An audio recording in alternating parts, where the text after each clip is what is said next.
speaking of, in particular, Netflix docuseries that you've been working on. Diddy do it? Right. Feel uncomfortable with the way you represent the idea of going to these parties. Tell them the story. Tell them the story. So we talk about rumors, right? Yeah. And we, when you Google his name, there's a rumor that pops up that he was Diddy's boy toy. Oh shit! Right. Wait, so this is so Charlemagne said it's not true, but I told after he brought up this stuff with you, I said, you know what 50 gonna say when he meets you? Oh no, I don't know that was going on. You know, I can't wait to run into him again. What you gonna say to him? Puffy was playing with your booty in Miami. Meek Mills. Well, he said a Philly rapper. You understand? And it was redacted in the paperwork to that because first of all, it had Meek Mills, it had Stevie J, they had redacted their names, and they had Usher, and they redacted their names and just said a performer of the Super Bowl and a Philly rapper. Travis gave me the address, but as far as Meek Mills, Puff Daddy, whoever, none of these niggas, all you fake hard niggas, you. Hold on. Okay. All you fake hard niggas, you. You know what I'm saying? I'm because you can't shoot nobody anyway, and the reason why you gotta talk is because you did a deal, you bed.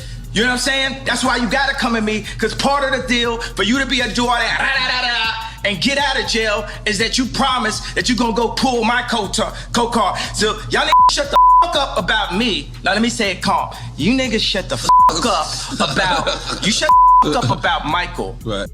I seen what I seen, and I heard it and slammed the door. And ever since then, Round was treating me nice. That's how I was. Fuck, I couldn't get Lil Daddy, the Lil Daddy video. I couldn't get the Lil Daddy video shot for nothing.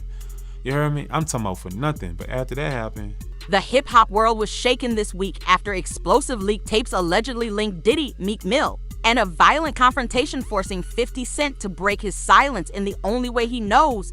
Sharp, public, and unapologetic, Diddy did not even attempt to deny the viral clip, the one that triggered rumors suggesting Meek Mill had been assaulted by him and 6 others. The moment the footage surfaced, 50 Cent did what he has always done, turned conflict into commentary. His jokes landed like darts, pushing Meek Mill to confront him face-to-face at an event. Yet the irony is striking. 50 has mocked Diddy for decades, and history shows that the last man who underestimated him walked away with 9 bullets in his body. Today's softer, more polished rap generation often becomes the punchline of 50's old school toughness. The real question is, has hip-hop changed, or is 50 Cent simply reminding everyone who he's always been? Because I just say... Nah, but you got close when he offered to take you shopping. Yeah, you see, Meek is in the same shirt. He's out there in the same shirt. This is not Photoshop. Shit. This is really happening. I'm just saying to you. No, stop it, man. You set that up. Look, you set that up. He's in the same shirt. What do you mean he's in the same shirt? Obviously was not offended by what I was offended by. This is what I'm saying, bro. You go, I'm like, nah, it was odd. Like, this is some of the things that people say, like, girls, guys may say to a girl, like, let me take a shot. See? Damn. They found it that quick. What do you think is happening in the middle? I don't know what is going on. Wow, there. they found Kendrick and Wifey. You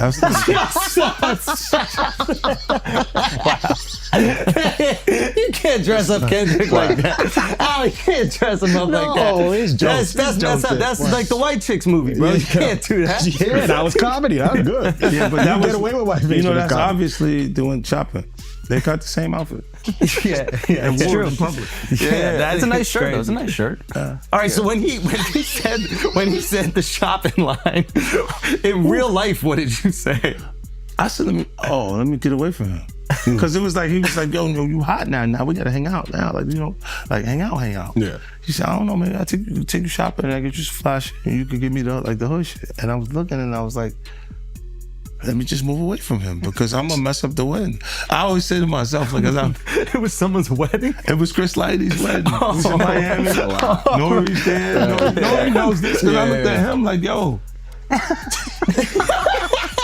You heard what he just said, right? He's like, yo, certain things they let it go by because it's Puff. Like they would look, like he would say stuff and it's like, he wasn't like in the closet, he was like in the hallway. Now you see so much shit that you go, wait. No, this was visible, He was in the hallway. We saw the video. You see a lot of shit. It comes out later. You're like, that's not the closet. That's the hallway. He didn't give a fuck. Like, you can tell that he was already. Nah, New York is dope. Because when Fab, he was like, yo, Fab, we ain't party. Fab was like, nah, we partying tonight. He's like, no, like, but he didn't party. Yeah. And I'm like, yo, they let that one go? Like, I had to say something about it later because I was like, oh, it was what did it feel like all these years, you being the only one calling this out? I look like I've been the crazy guy for a long time. They said you're a hater. They said you're crazy. You do this. Yeah, and now everybody's complaining. My ass is hurting. There's all this shit that's coming. 50, you can't make jokes about it. No. The internet might comfort you, bro. All I'm saying is, might comfort you. You see it now. All of these complaints. People were damn, they were and pillaged. This was what was going on, right? And what do I get for I went through years of a hater. You're a hater. You want this and that. I'm just watching. Like, I look at things and go, when you see the new lawsuit coming with Jay, the part with Jay, I go, oh shoot, like. Then I think about it, I go, that had to be there. So when I was saying that he was missing, he just wasn't actively being out there because they was dealing with that. Wait, do you think there's truth to the Jay thing? There's no way. Know. Like that, look, like if you say, I have this thing where I'm conflicted when it takes you 20 years to remember something happened to you. Yeah. Okay. I don't know. I go also 10 years, 20 years later, that comes back. And it's like all of Puff's problems are coming from the ministers touching little boys. What you mean? The laws are the way they are because because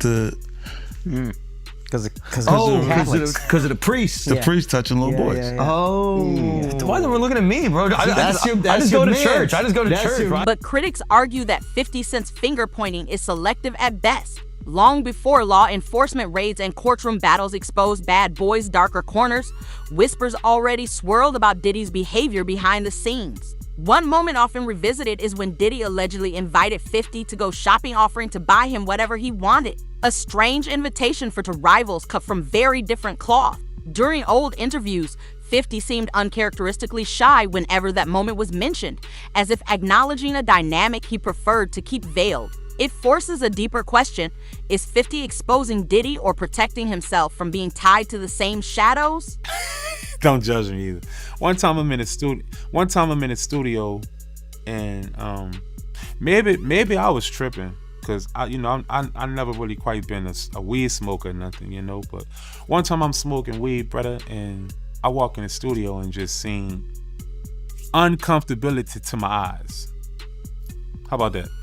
I seen uncomfortability to my eyes, and my eyes are very comfortable with things that I see. And I seen uncomfortability with my eyes, and I'm not going to, I'm not laying back there and saying that everything I'm saying is just 100. That's why it was so easy for me to get out of my contract, is because Round knew to let me go. You know what I'm saying? And even right now, I just say uncomfortability to my eyes. You can take that how you want it. You heard me? But uncomfortability to my eyes, what I'm not used to seeing two men do when I look at them. A powerful man at that. I walked in the studio and seen two powerful men doing things that was uncomfortable to my eyes. And that's that. So you can take that how you want it. There you have it. My daddy told me to say that. My daddy said, make sure you let it be known that my pa, free my daddy. He said, you make sure you let it be known if you seen something uncomfortable with your eyes, you dig? That man left you down bad. You got shot. I got fucking shot. I went through a lot. I couldn't even feed my family. Yeah, fucking right, that nigga gay. Uncomfortable with my eyes. Fucking right. Yes, he's gay. Okay, but I don't think someone being gay is bad. And that's the thing. I don't think someone being gay is like a curse. If that's their preference, then say, bro, that's their preference. Now, you ask me, did it do anything left field? And that's why I gave the answer. Yes, I seen things when I walked in the studio that was uncomfortable to my eyes with another powerful person. in the music business. You know. In another recollection, someone close to the industry described Diddy's early interest as overly friendly, even unsettling. He suggested hangouts, shopping trips, and favors, gestures that raised eyebrows long before the public knew anything. Add to that the tragic death of Chris Lighty, a moment many still refuse to accept as a straightforward suicide, and the pattern becomes harder to ignore. Whether coincidence or connection, the industry's silence has fed suspicion for years. And so we ask, how many unanswered questions does hip-hop still carry from its past? And ever since then, Round was treating me nice. That's how I was. Fuck, I couldn't get Lil Daddy, the Lil Daddy video. I couldn't get the Lil Daddy video shot for nothing. You heard me? I'm talking about for nothing. But after that happened, I went back home to New Orleans and we was shooting Lil Daddy. As a matter of fact, we shot Lil Daddy, my solo Lil Daddy, and we shot the remix with Wayne and Jody Breeze the same day. How you love that? Yeah. So he greenlit the videos after you called him? Right after that.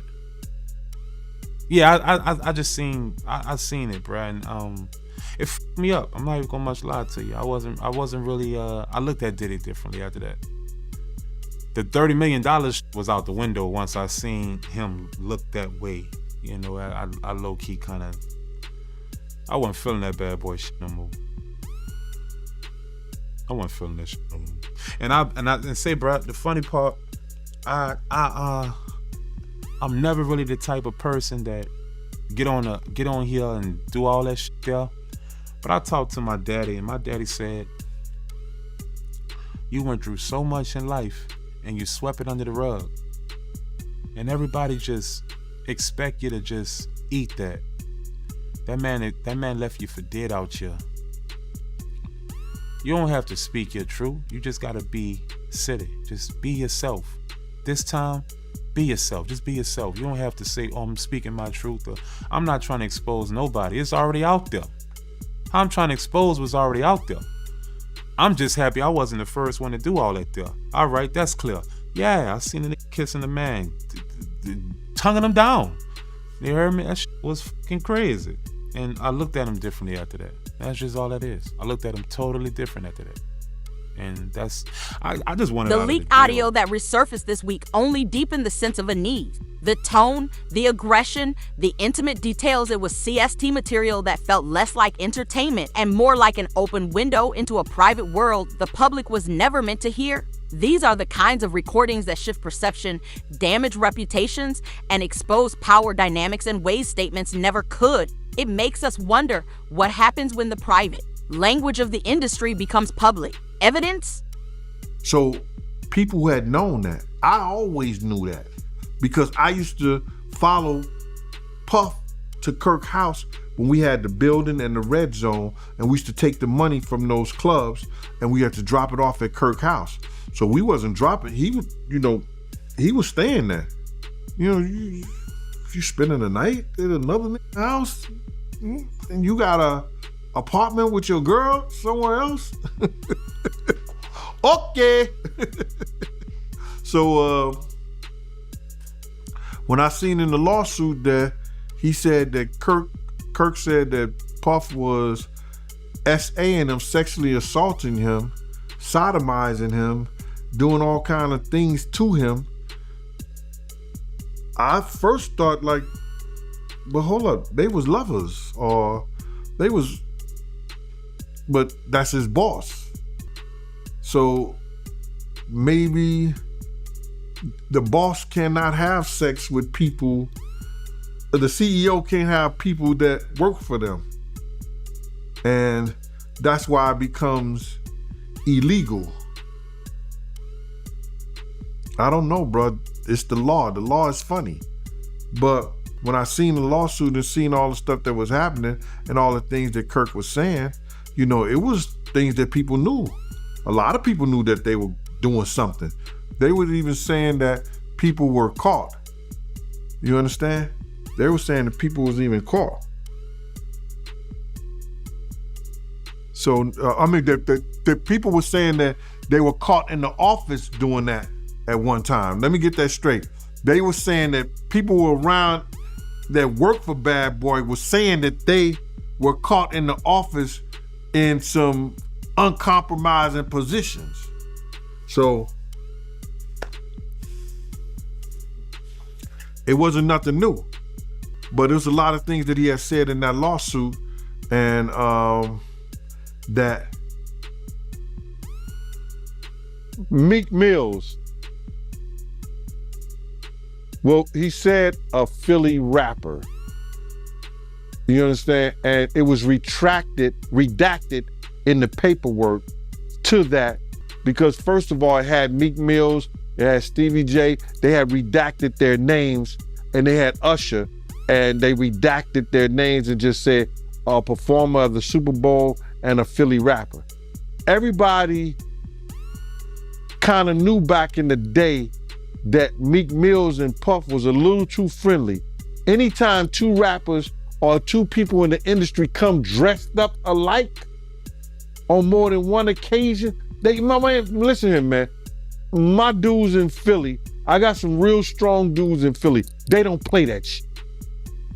And they probably embarrassed for the fact to see that Meek Mills, one of the street guys that came out of there, got caught up in this Hollywood shit. This Hollywood shit, whereas that he's dressing the same shit. He dressing like Diddy? Hugged up with Diddy? I think that Lil Rod know a lot of shit, but I know this. Two men dress alike, it's just like two men laying down. When they both get up, they both homos.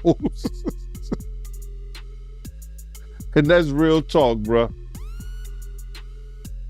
My man, you go to a party, dog, and the nigga got the same shirt you got on, I'm taking my shirt off.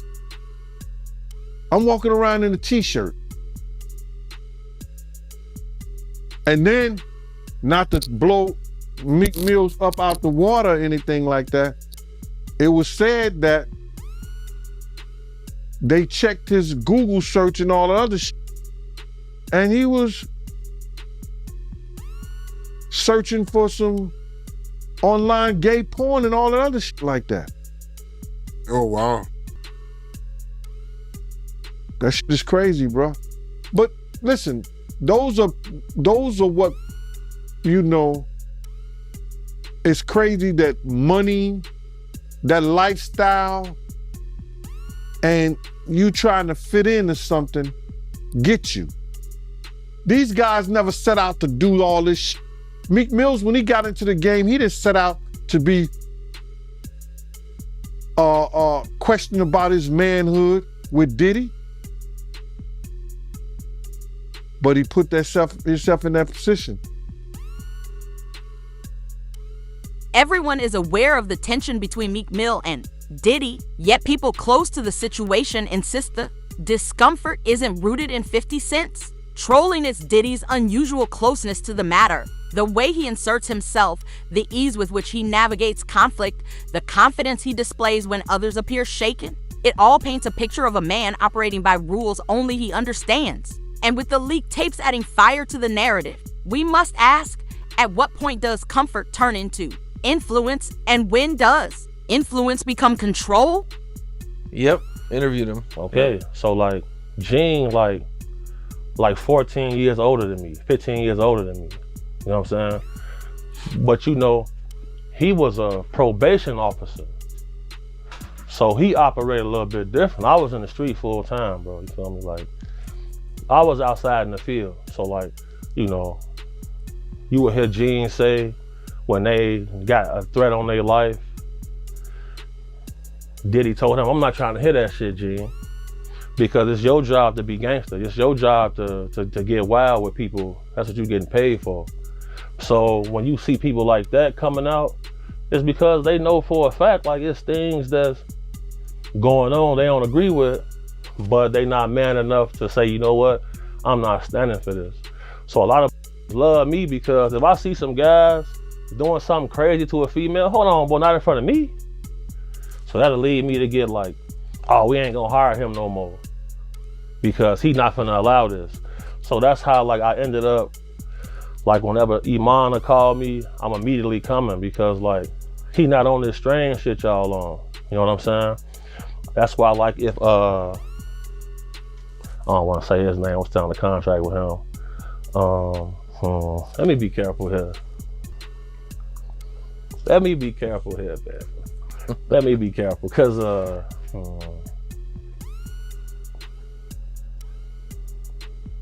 that stuff about Diddy real, bro. What do you think about the Meek Mill accusations? Okay. Now you know I used to bodyguard Rocky Fresh, who was signed to Rose. Yep. All right. Now, Meek said he wouldn't do a song with Rocky because Rocky wasn't street. Right. So, little things that take place and people will expect certain things out of him. But now with some of this stuff's coming out, if you look at his body of work, it's been strange things in his history. So then, you know, you go on his Twitter page, you click on his likes, bro. You see things that he's liking. That's questionable. Would you come up in here with a matching shirt with me? Hell no. Hell no. Ace, would you pop out with a matching shirt with me, bro? Styles, put that on something you gonna pop out with. No, boy, it's not going like that, bro. Would you let me call you daddy? Hell no. No, bro. I've been saying this for years. I say, man, these boys strange, bro. The things they into is strange. I've seen so much. I've seen a lot, bro. So like with him, look how he responded to the situation. Not one time did he come out and say these things are a lie. Did you see that? Yep. He didn't say that. He didn't deny it. No, he didn't deny nothing. Because if he deny it, what's finna come out? Footage. You think Diddy has footage on Meek? For sure. He got cameras through his whole crib. Every millionaire, billionaire I've been around, bro, they got, so I know what's going on. So if I go into the bathroom, I'm gonna cut the lights off, cut the flash on my phone, and look at the mirrors. If it's got that little hollow circle at the bottom, there's cameras in there. It's all, they're gonna be all through the crib. That's why most times I'm gonna chill in the car. Call me, text me if it's getting dangerous, I'm coming in demonstrating, point blank period. This the facts, bro. I've been saying it for years, bro. It's for years. That's why I stopped just going by myself. Cause I be having my own money. You know what I'm saying? So like, you can't just tell me anything. So I'm like, okay, me and phone, I'm pulling up here. That's all, I'm not gonna pay for all your friends. The guys got cheese. We go to the club, we gonna buy our own bottles. We gonna stand right here and make sure don't nothing happen. But when it comes to that camera stuff, people not denying it because they know they was there.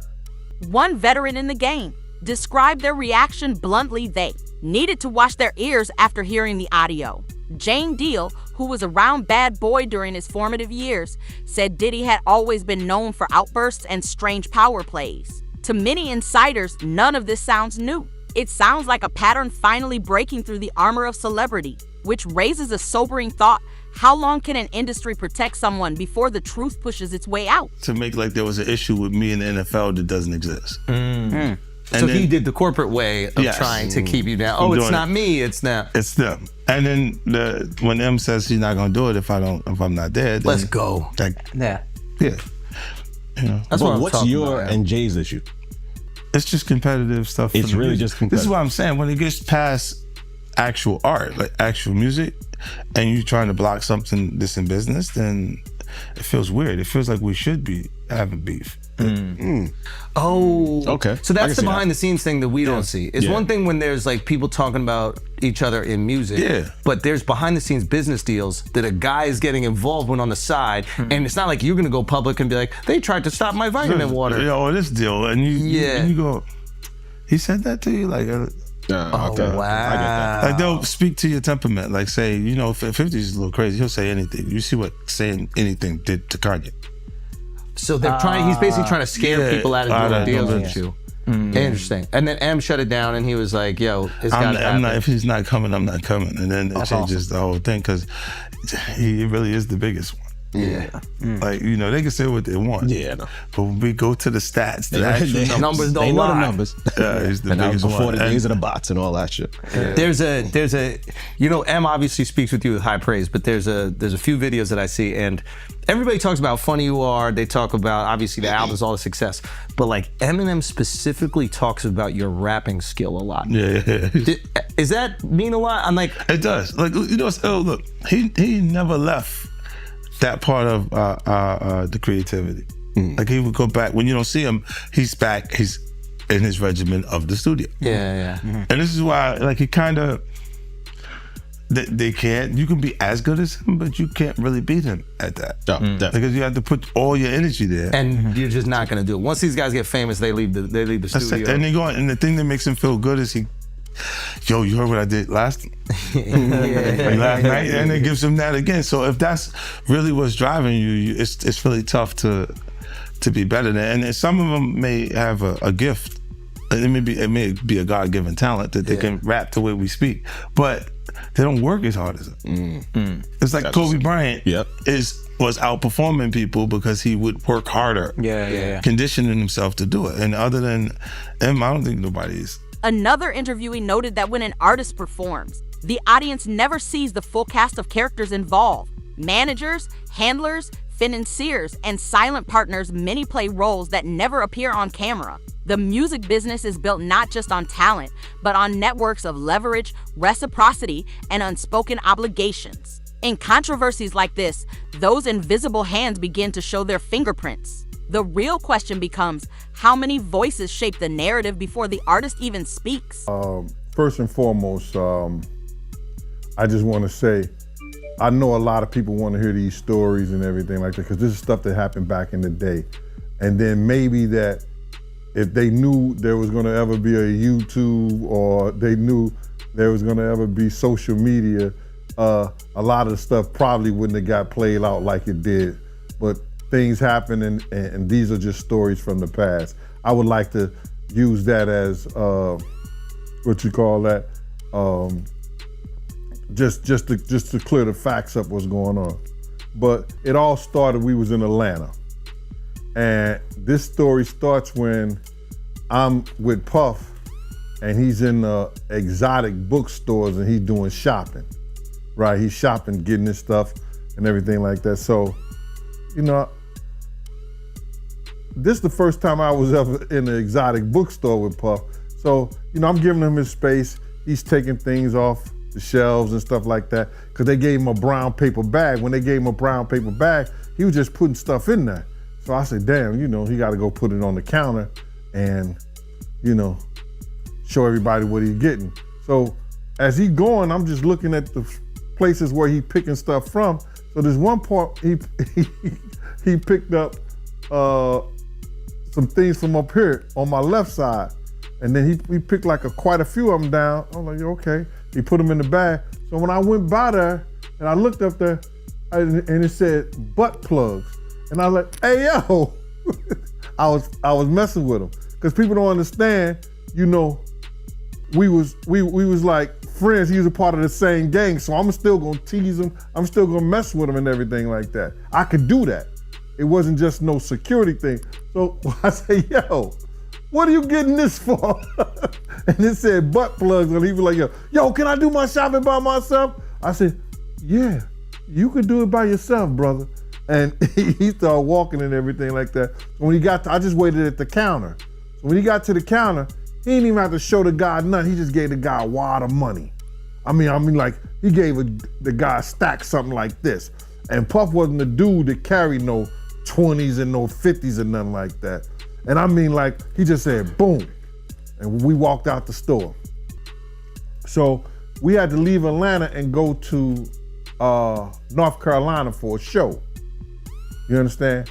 And it was him, this rapper, Sarah, and this other girl. We all got on a G5 jet, and we flew to G4 jet, and we flew to North Carolina. So later on that, I think that afternoon, same day,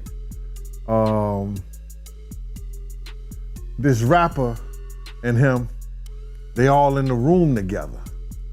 You know, it's Sarah, the girl, Puff, and this dude, this rapper. So I'm hearing at the door and stuff like that, like, yeah, so then next thing you know, somebody rang the doorbell. We had the presidential suite where we was at. So I opened the door and the dude said, yo, I'm here for my cousin. I said, who your cousin? And he said, Ja Rule. I said, well, he busy right now. He said, he busy doing what? I said, he with Puff, they're in the room, they busy, they don't want to be bothered. He said, well, I'm going in there. I said, bruh, you ain't going in there because he told me they don't want nobody to be bothering them. And he was like, yo, I don't care, man, I'm going in there. That bull like that.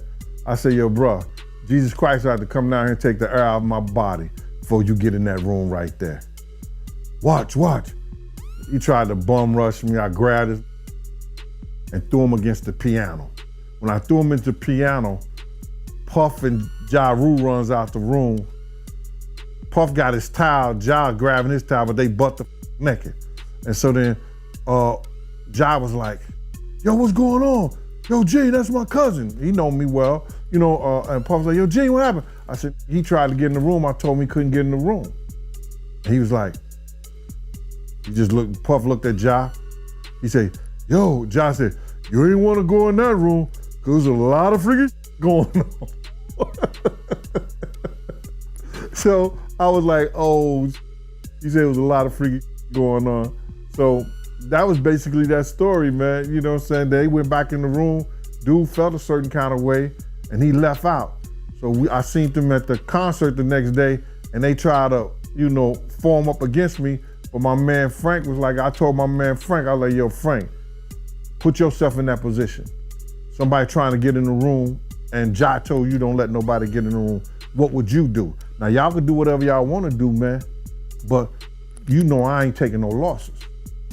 He said, yo, you good, and that was it. Bruh, when Ja said, you don't want to come up in there, a lot of freaky stuff is going on. You got to use your mind. What they was doing with those butt plugs. Right.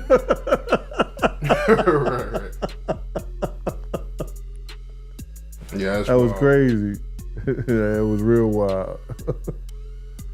This situation, messy, loud, and politically charged, has now evolved beyond rumors and leaked tapes. It has become a referendum on power, loyalty, and the invisible architecture of the rap industry. What we're watching isn't just conflict. It's the unraveling of long-protected relationships. And as always, the truth hides between the statements, the denials, and the jokes. Before we close, we ask, when the dust settles, who will still be standing where they once stood? Please remember to like the video, subscribe to the channel, and share your thoughts in the comments. We want to hear what you think about this unfolding story.